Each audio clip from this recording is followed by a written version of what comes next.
दोस्तों नमस्कार। बिहार का जिक्र होगा तो खुले आसमान तले आपको आना ही होगा।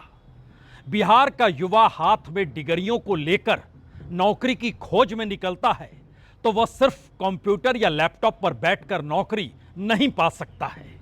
उसे भटकना पड़ेगा, खुले आसमान तले जमीन पर चलना पड़ेगा। सरकारी योजनाओं का लाभ चाहिए तो भी आपको खुले आसमान तले जमीन पर चलते हुए संघर्ष करना ही होगा। कहीं पर नौकरी कर रहे हैं, कहीं पर नौकरी चाहिए। किसी राजनीतिक दल से जुड़े हैं और अब आपको नारे लगाने हैं, या किसी राजनीतिक दल को अगर भीड़ जमा करनी है, सब कुछ खुले आसमान तले होगा।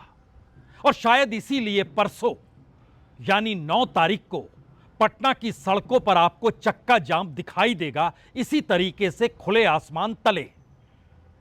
राहुल गांधी दिल्ली से पटना पहुंचेंगे और पटना में तेजस्वी यादव के साथ मिलकर सड़कों पर चक्का जाम इसलिए करेंगे क्योंकि पहली बार वोटरों को लेकर एक नया संकट बिहार के भीतर खुले तौर पर उभर कर आ गया है, और जिसे वोटरों की मुसीबतों का हल करना होता है, उसी ने यह संकट खड़ा किया है।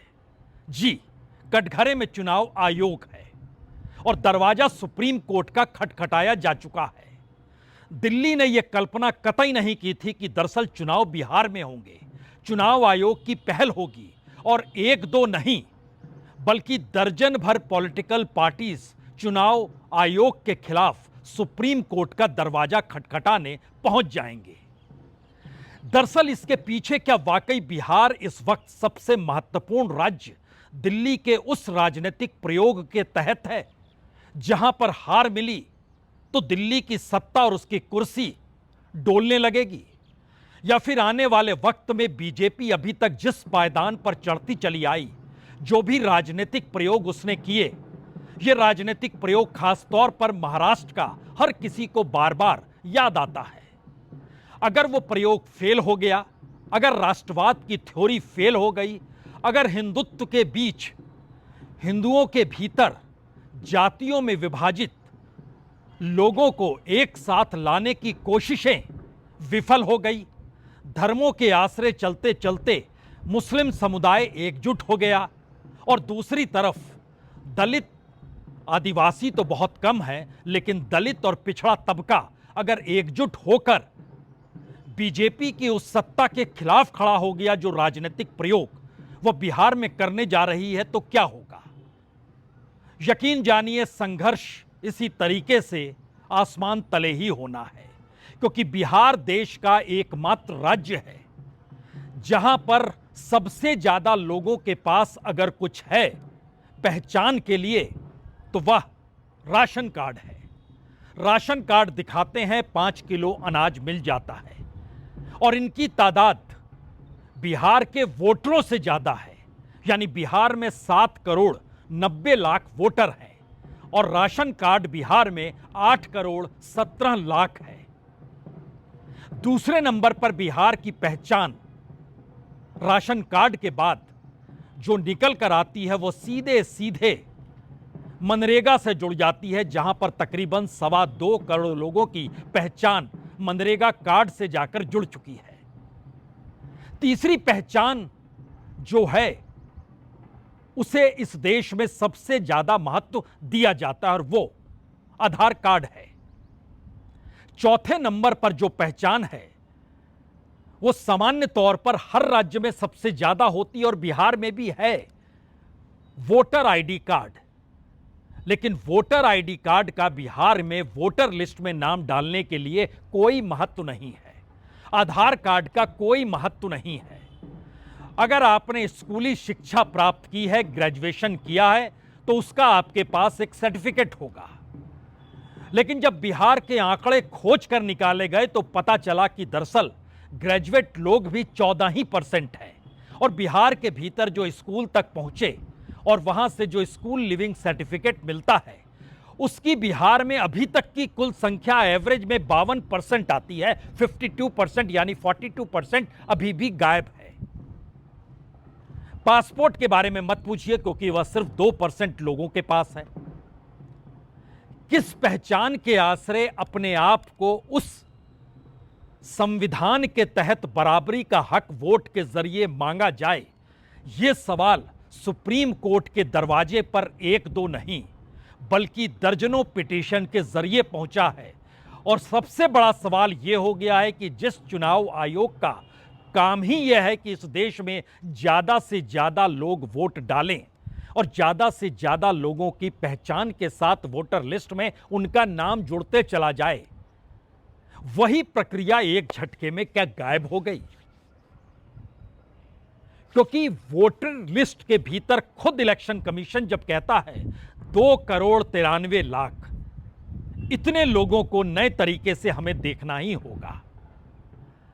और यहां पर पहली बार यह समझना होगा कि जो राजनीतिक प्रयोग इलेक्शन कमीशन के जरिए अगर मौजूदा सत्ता कर रही है, तो इस बार चुनौती देने के लिए जो अलग अलग संस्थाएं खड़ी हुई हैं, उसमें पहले नंबर पर एडीआर है, एसोसिएशन फॉर डेमोक्रेटिक रिफॉर्म, जिसका काम ही है चुनाव की प्रक्रिया पर निगरानी रखना। इलेक्शन वॉच के तौर पर उसको माना जाता है, देखा जाता है।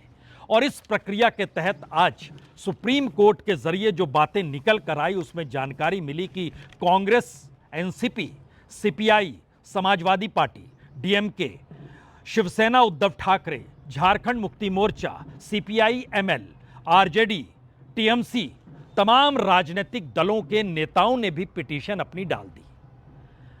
और सभी के तर्क एक सरीखे नहीं है। सभी ने जिन मुद्दों को उठाया है, वो 3 मुद्दे सीधे तौर पर दिल्ली में बैठी सत्ता को कटघरे में खड़ा करते हैं। यानी इलेक्शन कमीशन की महत्ता भी नहीं है इस देश में। मौजूदा वक्त में मोदी सत्ता और मोदी और शाह की जोड़ी राजनीतिक तौर पर जो भी चुनावी जीत हासिल करती है, उसको लेकर उंगलियां उठाई गई है।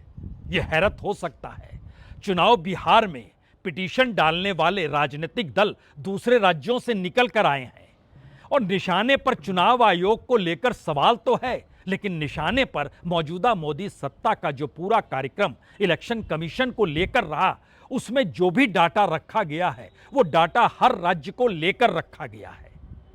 वो हरियाणा का हो सकता है, वो महाराष्ट्र का हो सकता है, वह दिल्ली का हो सकता है। अलग अलग राज्यों के जरिए जो भी जिस तौर पर भी किया गया, और उसमें डीएमके ने भी कुछ फैक्ट्स रखे हैं कि किस तरीके से पकड़ लिया गया कि दरअसल वोटर लिस्ट में कैसे हेरफेर की जाती है। तो कम से कम तमिलनाडु का किला तो बच गया। तो क्या वाकई इतनी बड़ी मुश्किल है? और इन हालातों के बीच अब विपक्ष के नेता राहुल गांधी भी समझ गए, अब तो पटना की सड़कों पर उतरना होगा। हम एक एक चीज परखे, पहले सुन लीजिए। तेजस्वी यादव ने कह दिया 9 तारीख को हम होंगे, राहुल गांधी होंगे। और क्यों होगा ये चक्का जाम पटना की सड़कों पर? उसकी वजह सिर्फ वोटिंग लिस्ट तक नहीं है, उसकी वजह तो कहीं ज्यादा व्यापक है। लेकिन पहले सुन लीजिए। 9 तारीख को देखिए, राहुल गांधी जी और हम दोनों मिल करके जो है चक्का जाम हम लोग करेंगे। जिस प्रकार से बिहार के गरीबों का अधिकार मत छीनने का प्रयास किया जा रहा है, पहले ये लोग गरीबों का सरकार में बैठे नीतीश जी, मोदी जी मत का अधिकार छीनेंगे, वोटर लिस्ट से नाम हटवाएंगे, फिर स्वाभाविक रूप से पेंशन भी खत्म हो जाएगा उनका और राशन भी खत्म हो जाएगा।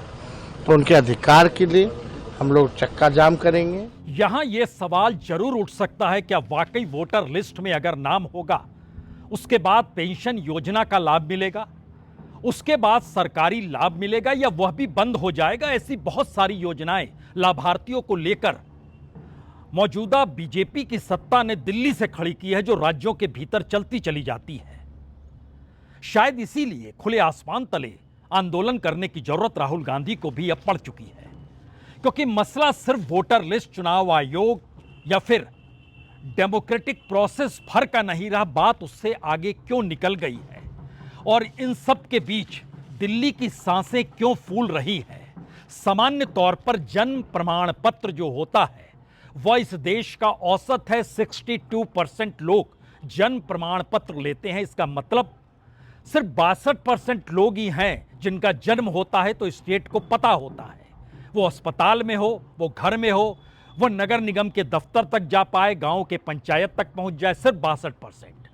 लेकिन बिहार की स्थिति और नाजुक है और बिहार इस देश में सबसे निचले पायदान पर खड़ा है, क्योंकि वहां पर एवरेज सिर्फ 11% लोग हैं जो कि जन्म प्रमाण पत्र ले पाते हैं नगर निगम से, या फिर अस्पतालों में बच्चा कोई जन्म लेता है, या फिर गांव खेड़े के भीतर वो पंचायत के जरिए कोई अप्रोच लगा पाते हैं तो। लेकिन ये 11% का मतलब है 2,90,00,000 वोटरों की जो लिस्ट बन रही है। अब बात उसके आगे आती है, और ये बात इसलिए बड़ी महत्वपूर्ण है क्योंकि बिहार के भीतर जो प्रधानमंत्री गरीब कल्याण योजना है वह बिहार में 8,71,16,000 लोगों को मिलती है। यह डाटा बिल्कुल ताजा है, यानी इस दौर में बकायदा सरकार के जरिए जाहिर किया गया कि बिहार में 8,71,16,000 को मिलता है। और बिहार सरकार से जब पता किया गया तो कहा गया जी बिल्कुल राशन कार्ड तो होना चाहिए। और राशन कार्ड का मतलब यह है कि सवाल है कि 8 करोड़ लोगों का नाम राशन कार्ड में है, उसमें बच्चे भी शामिल होते हैं। तो कुछ क्षण के लिए बच्चों को माइनस कीजिए और उसके बाद की परिस्थिति को पकड़िए। तो सरकार की तरफ से कहा गया कि 25 लाख परिवार हैं, 1.25 करोड़ लोग इंडिविजुअल हैं, बिल्कुल अकेले हैं, और ये 1.25 करोड़ लोग और इसके बाद जो तकरीबन 1 करोड़ लोग और बचते हैं, यानी 2.25 करोड़ लोग ऐसे हैं जो 25 लाख परिवार से हटकर हैं। यह या तो रोजगार के लिए बाहर हैं या फिर अपने गांव शहर में नहीं हैं, ये बाहर बिहार के दूसरे जगहों पर है, यानी ये बिखरे हुए लोग हैं। और जब जानकारी हासिल की अलग अलग जिलों के जरिए तो जानकारी यह भी आई कि तकरीबन 1,35,00,000 प्रवासी मजदूरों की तादाद है जो इस वक्त बाहर ही रहते हैं। और उस 1,35,00,000 में से जो अलग अलग BLO जिनकी संख्या इस वक्त लगभग 77,000 से कुछ ज़्यादा है, 77,000 जो पूरे के पूरे निकल कर आते हैं, वो 77,895 BLO है। और बिहार के भीतर जो बूथ है उसकी संख्या इस वक्त बढ़कर 81,789 हो चुकी है। इलेक्शन कमीशन ने इसीलिए BLO का काम बढ़ गया और BLO का जो सुपरवाइजर होता है उसके हाथ में 10 बूथ आ गए। 10 बूथ का मतलब है कि वो तकरीबन 10,000 लोगों को देखेगा और उसकी पूरे डॉक्यूमेंट्स को देखेगा, यानी हर दिन उसके दायरे में तकरीबन 325 लोग आएंगे। हर दिन उसको 325 लोगों के डॉक्यूमेंट्स सुपरवाइजर को भी देखने और उसके बाद BLO को भी देखने हैं। लेकिन एक सवाल और इस दौर में खड़ा हो गया जो सुप्रीम कोर्ट तक पहुंचा है और इस देश के भीतर की कई संस्थाएं ने अपने तौर पर लिख कर दिया है कि यह कैसे संभव है कि लोकसभा चुनाव में जिसके पास ID कार्ड था वो ID कार्ड अब मान्य नहीं होगा। यह कैसे संभव है कि राशन कार्ड जिसके पास है वो राशन कार्ड मायने नहीं रखेगा। यह कैसे संभव है कि आधार कार्ड होगा वह भी मायने नहीं रखेगा। यह कैसे संभव है इस देश के भीतर में जो प्रवासी मजदूर है बिहार का, उसकी संख्या जो बतलाई गई वो तकरीबन 72% युवाओं की तादाद है जो कि रोजगार के लिए दूसरे राज्यों में नौकरी करने चले गए हैं। और उसके भीतर भी सबसे ज़्यादा बड़ी तादाद जो है वो पिछड़ों की तादाद है। यूं भी पिछड़ों की संख्या ज़्यादा है जो जनगणना निकल कर आई, और उसमें अति पिछड़ों की भी संख्या सबसे ज़्यादा है जो कि बाहर रोजगार की तलाश में निकलते चले गए। सुप्रीम कोर्ट से पूछा जा रहा है कि दरअसल ये अधिकार किसने दिया, किसको दिया? क्या वाकई सुप्रीम कोर्ट को यह हक है, इलेक्शन कमीशन को यह हक है कि सुप्रीम कोर्ट अब इस पे नकेल लगाए? यानी इलेक्शन कमीशन को ही जब हक नहीं है इस तरीके से पूरी जांच की प्रक्रिया में, जिसमें जो भी डॉक्यूमेंट्स हैं, जो डॉक्यूमेंट्स बकायदा सुप्रीम कोर्ट के निर्देश के बाद लोगों को मिले, जिसमें एक आधार कार्ड भी आता है और आधार कार्ड पहचान का सबसे बड़ा हिस्सा भी माना गया, तो क्या इलेक्शन कमीशन पहचान के लिए कोई दूसरी स्थिति को जोड़ सकता है? यह भी सवाल पूछा जा रहा है। और इस सवाल को लेकर अब वकील भी क्या कह रहे हैं उनको भी सुन लीजिए। 7 पिटिशनें हैं जो फाइल हुई हैं, उसमें ग्रीवांस ये है कि इलेक्शन कमीशन के पास स्टैट्यूटरी पावर नहीं है इस तरीके से समरी इंटेंसिव इलेक्टोरल रोल को रिवाइज करने की, प्लस इनके कई सारे क्वेश्चन हैं जो रूल्स के बाहर जा रहे हैं। प्लस अगर ये बात भी उठी थी कोर्ट में मेंशनिंग के दौरान कि अगर आपने पिछले किसी भी इलेक्शन में वोट किया है और तो फिर आपको इस तरीके से शक की निगाहों से नहीं देखा जाना चाहिए। और तो दो सवाल सबसे बड़े हैं। पहला सवाल इलेक्शन कमीशन की भूमिका, दूसरा सवाल इलेक्शन कमीशन की भूमिका के पीछे खड़ी दिल्ली की सत्ता, यानी केंद्र की सत्ता। उसी के मातहत चीजें इस देश के भीतर चुनाव आयोग कैसे करते रहा, यह महाराष्ट्र के राजनीतिक प्रयोग से खुलकर तब सामने आ गया जब शिवसेना टूटी, एनसीपी टूटी, और खास तौर से शिवसेना टूटने के बाद जो चुनाव आयोग की पूरी भूमिका रही, उसने सुप्रीम कोर्ट के फैसले का भी इंतजार नहीं किया। और आज भी इलेक्शन कमीशन ने सीधे तौर पर तमाम अधिकारियों को निर्देश दे दिया कि वह सुप्रीम कोर्ट जब सुनवाई करेगा तब करेगा, जब फैसला आएगा तब आएगा, उससे पहले आप अपने काम में लगे रहिए। लेकिन इन दो सवालों से हटकर एक तीसरा सवाल है कि आखिर इलेक्शन कमीशन जिस राजनीति के मातहत कोई प्रयोग करना चाह रहा है, तो क्या वाकई कोई बिल्कुल नया मॉडल बिहार को लेकर इस दौर में दिल्ली ने सोचा हुआ है? ये मॉडल क्या महाराष्ट्र मॉडल पे चलेगा, लेकिन महाराष्ट्र मॉडल पे चलते हुए ये पूरे बिहार की राजनीति में बिल्कुल नए समीकरणों को खड़ा कर सकता है? ये सवाल चाहे अनचाहे बिहार के भीतर बड़ा होते चला जा रहा है। और इस सवाल को लेकर जो पारंपरिक राजनीतिक दल हैं वो निशाने पर नहीं है, यानी वो जनता दल यूनाइटेड हो या आरजेडी हो या फिर रामविलास पासवान की पार्टी, उसकी मौजूदगी हो जिसके साथ चिराग पासवान कर रहे हैं खेल, या फिर इससे हटकर मांझी की पार्टी हो, कुशवाहा की पार्टी हो। यानी एक पारंपरिक राजनीति को परखिए अगर, तो पारंपरिक राजनीति से हटकर क्या बिहार का चुनाव परिणाम इस बार बिल्कुल नई दिशा को दे सकता है? और यह एक नया राजनीतिक प्रयोग, एक नए मॉडल की तर्ज पर बिहार में उभर सकता है क्या? और क्या यह हर जहन में अब आ चुका है, इसीलिए हर कोई सुप्रीम कोर्ट पहुंच गया, यानी तमाम राजनीतिक दल पहुंच गए? क्योंकि यह तो बिल्कुल एक नए तरीके की राजनीति होगी। आपके जहन में यहां सवाल होगा, यह नए तरीके की पॉलिटिक्स, एक नया मॉडल महाराष्ट्र की तर्ज पर वोटर लिस्ट तो समझ में आता है, लेकिन उसके बाद यह संभव कतई नहीं है कि बीजेपी अपने बूते बिहार में सत्ता में आ जाए। वह उतनी सीटों पर चुनाव लड़ ही नहीं रही है, जहां से उसके पास वो 100 सीटों से ज्यादा चुनाव नहीं लड़ेगी, तो उसको तो बहुमत मिल नहीं सकता है। जनता दल यूनाइटेड नीतीश कुमार की हालत खराब है। दूसरी तरफ तेजस्वी यादव कांग्रेस के साथ मिलकर जिस राजनीतिक जमीन को बना रहे हैं, पिछले चुनाव में भी वह चुनौती दे चुके हैं, बड़ी चुनौती दे चुके हैं, और वोट का परसेंटेज बड़ा कम था। और ऐसे में वोट का परसेंटेज और स्ट्रेटेजिक तौर पर इस बार बिल्कुल साफ नजर आता है कि तेजस्वी, या कहें जो गठबंधन की स्थिति है वहां पर बिहार में, जिसमें सीपीआई-एमएल, कांग्रेस और आरजेडी है, ये मजबूत तौर पर निकल कर आ रहे हैं। तो क्या बिल्कुल नए वोटरों के आसरे एक नई परिस्थिति को खड़ा करके बिहार के भीतर किसी नए मॉडल को खड़ा किया जा सकता है? यह नया मॉडल होगा क्या? यह एक सस्पेंस हो सकता है किसी के लिए, लेकिन एक परिस्थिति को समझिए तो बिहार में 2020 में लगभग 7-7.25 करोड़ वोट थे, 4 करोड़ से कुछ ज़्यादा वोटिंग हुई, किसी भी पॉलिटिकल पार्टी को 90 लाख से ज़्यादा वोट नहीं मिले, और अब 2 करोड़ 93 लाख नए वोटर आ रहे हैं। पुरानी तमाम पॉलिटिकल पार्टीज़ के वोट एक साथ इस बार भी रहे, तो 2 करोड़ 90 लाख में से या जो 4 करोड़ वोट पड़े और उसके अलावे जो 3 करोड़ वोट नहीं पड़े थे, उसी का पूरा परीक्षण इस दौर में नए सिरे से इस तर्ज पर किया जा रहा है कि वह वोटर किसी नए पॉलिटिकल मॉडल को लेकर सामने आ जाए। हम एक तस्वीर दिखाते हैं जिसके बाद चीजें और साफ होंगी। यह तस्वीर प्रशांत किशोर की है, जो ना तो आवाज उठा रहे हैं इस वोटर लिस्ट को लेकर, ना बिहार की 1990 के बाद की जो मंडल के बाद से निकली राजनीति थी, और मंडल 2 में उसी राजनीति के भीतर आर्थिक पक्ष को जोड़कर राहुल गांधी जाति जनगणना के सवाल के जरिए और संविधान के सवाल के जरिए लोगों के हक और बराबरी का जिक्र करते हुए राजनीति साधने निकल गए। उसमें प्रशांत किशोर के सवाल बिल्कुल अलग हैं।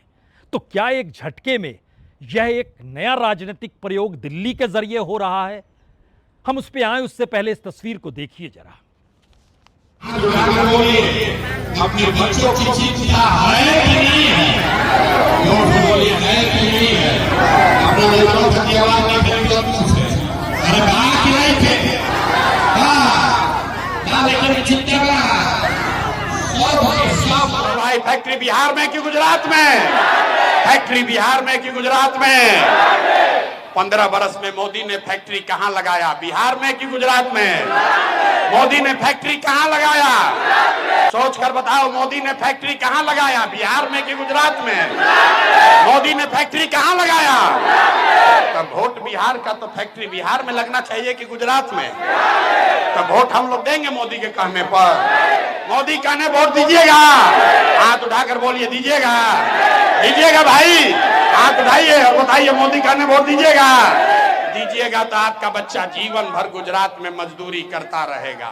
तो अगर बिहार में फैक्ट्री चाहिए तो वोट बिहार का, तो फैक्ट्री भी बिहार में। सवाल तो मौजूद है और प्रशांत किशोर जिस तरीके से इस सवाल को उठाकर लोगों के परिवार बच्चों से जोड़ रहे हैं वो कहीं ज्यादा और महत्वपूर्ण है, क्योंकि बिहार के भीतर जो मनरेगा में दर्ज नाम है उसमें 2,68,58,000 2,68,58,000 इतने लोगों ने मनरेगा में अपना नाम दर्ज कराया। लेकिन मनरेगा के तहत जो एक्टिव वर्कर है या जिनको काम मिल पाता है वो 1 दिन मिले या 30 दिन मिले, क्योंकि 30 दिन मैक्सिमम है, 100 दिन तो काम दूर की बात है, 30 दिन तक काम मिल जाए बहुत बड़ी बात है बिहार के भीतर। लेकिन उसके मातहत जिन्हें काम मिलता है उनकी संख्या है 96,50,000। यानी जितने नाम हैं और जितनों को काम मिलता है उस बीच की संख्या को अगर आप देखेंगे तो यह तकरीबन 1,72,00,000 है। और यह 1,72,00,000 में से 90% यानी 90% लोग बिहार के बाहर रोजगार करने चले गए। सवाल जायज है, जो चले गए हैं वो सवाल उठाने के लिए वापस नहीं आएंगे, वो अपनी नौकरी छोड़कर वोट डालने तब तक नहीं आएंगे जब तक कोई उन्हें टिकट ना दे दे हवाई जहाज का या रेलगाड़ी का, आओ और वापस चले जाओ। और उनकी नौकरी दिहाड़ी के तौर पर, चाहे वह बेंगलोर में रह रहे हो या चेन्नई में रह रहे हो, दिल्ली में हो, मुंबई में हो, कलकत्ता में हो, चंडीगढ़ में, कहीं भी हो, वो ऐसे तो नहीं आएंगे। और उन वोटरों को ढूंढ ढूंढ कर उन्हें टिकट भी बांटने की प्रक्रिया में कोई पॉलिटिकल पार्टी नहीं आएगी। अब यहां पर सवाल है, जो 1,72,00,000 जिनके नाम हैं उसमें से माना जाता है लगभग 30-40 लोग बिहार में ही बिखरे हुए हैं, अलग अलग जगहों पर वो रोजगार करते हैं, जो गांव से निकले हैं, वह भी एक लिहाज से प्रवासी हैं। लेकिन जो बाहर चले गए उनकी संख्या लगभग 1,30,35,00,000 है। और अगर वो मांगे उठाकर और उन्हीं मुद्दों को बनाकर प्रशांत किशोर के हक में अगर वोट पड़ जाते हैं तो जिसका जिक्र वो हर इंटरव्यू में कहते हैं, उनसे जब पूछा जाता है कितनी सीटें मिलेंगी तो वो कहते हैं 10 भी मिल सकती है और 200 पार भी हो सकते हैं। दरअसल यह एक महाराष्ट्र मॉडल के बीच घुसा हुआ पीके का एक मॉडल है। उसके पीछे कौन किस रूप में खड़ा, इसको अगर समझना हो तो बिहार की राजनीति में कोई भी न्यू पॉलिटिकल एंट्री इतनी शालीनता के साथ और इतने बेहतरीन तरीके से कभी नहीं रही है। कोई नया व्यक्ति आकर राजनीति शुरू कर दे और बिहार की हिंसक राजनीति से बचा भी चला जाए। लेकिन सब कुछ बीते 3 बरस से सब कुछ सामान्य रहा है। मुश्किल एक ही वक्त आई थी जब छात्रों को लेकर आंदोलन था, बीपीएससी पेपर का जिक्र था, लीक हो गया था, दोबारा परीक्षा करानी थी। उसमें एक वक्त नजर आया था कि जब प्रशांत किशोर को भी खुले आसमान तले दिन के उजाले और रात के अंधेरे में संघर्ष करना पड़ा था। यानी मुद्दा ध्यान दीजिए किधर जा रहा है। और बिहार की राजनीति इससे पहले जाति की राजनीति के आश्रय किन मुद्दों को टटोलती थी, और उस पूरी प्रक्रिया के भीतर जो भी सवाल रोजगार से जुड़े थे, आर्थिक पक्ष से जुड़े थे, जाति जनगणना से जोड़ दिए गए, या फिर पिछड़ों को लेकर सवाल हो, या यादव मुस्लिम कॉम्बिनेशन का सवाल हो, इन सब से हटकर एक नई फिलॉसफी चल पड़ी है। इसीलिए सड़क पर प्रशांत किशोर को लेकर जो नज़ारा उनकी रैलियों से हटकर उनके गुजरते वक्त नजर आता है वह भी ध्यान से देख लीजिए, तब बड़े 3 सवाल आपके सामने होंगे। मजाक बना दिया चुनाव आयोग, कभी विज्ञापन निकालते हैं, फिर दूसरे दिन उसी विज्ञापन के खिलाफ खुद ही स्टेटमेंट दे देते हैं। ये चुनाव आयोग तो मुझे लगता नहीं कि इन्हें कुछ हवा भी है, होश भी है कि कर क्या रहे हैं, कि ऐसे करना चाहिए। ये अच्छा है क्योंकि जो वैलिड वोटर हैं वो सब रहेंगे और बिहार के जो वोटर हैं उनके अंदर कोई भ्रम नहीं है, लेकिन राजद के लोग, कांग्रेस के लोग ये भ्रम पैदा कर रहे हैं।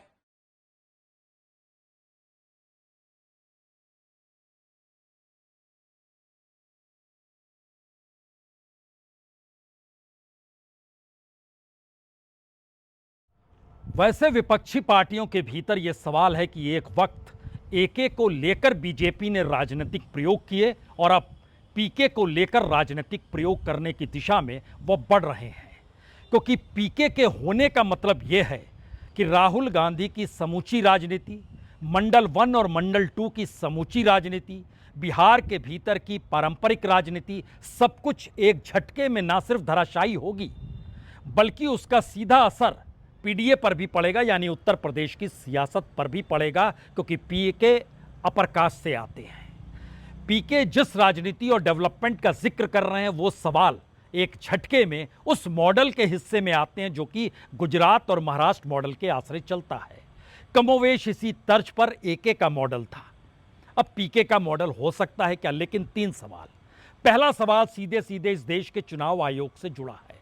अगर चुनाव आयोग राजनीतिक तौर पर अपनी कार्यप्रणाली को करने लग जाए और वो ये बताने लगे कि वो संविधान के हिसाब से और अपने अधिकारों के लिहाज से ये काम कर रहा है और उसका लाभ अगर किसी सत्ताधारी पार्टी को हो, तो फिर लोकतंत्र का तकाजा यही है कि ऐसे में सुप्रीम कोर्ट को संविधान की नए सिरे से व्याख्या करते हुए इलेक्शन कमीशन को कटघरे में खड़ा करना होगा और उसको लेकर 10 तारीख से सुनवाई होने वाली है। ये पहला सवाल है। दूसरा सवाल, जिस पॉलिटिकल मॉडल की शुरुआत महाराष्ट्र के भीतर खुलकर होती है, अगर वह कई कदम आगे बढ़कर अब बिहार की राजनीति को प्रभावित करेगी, तो विपक्ष की राजनीति आने वाले वक्त में मुद्दों के आश्रय चले या मुद्दों से हटकर सिर्फ सड़क पर, जैसे 9 तारीख को राहुल गांधी चक्का जाम करेंगे, इसी तर्ज पर बिहार नहीं देश भर की सड़कों पर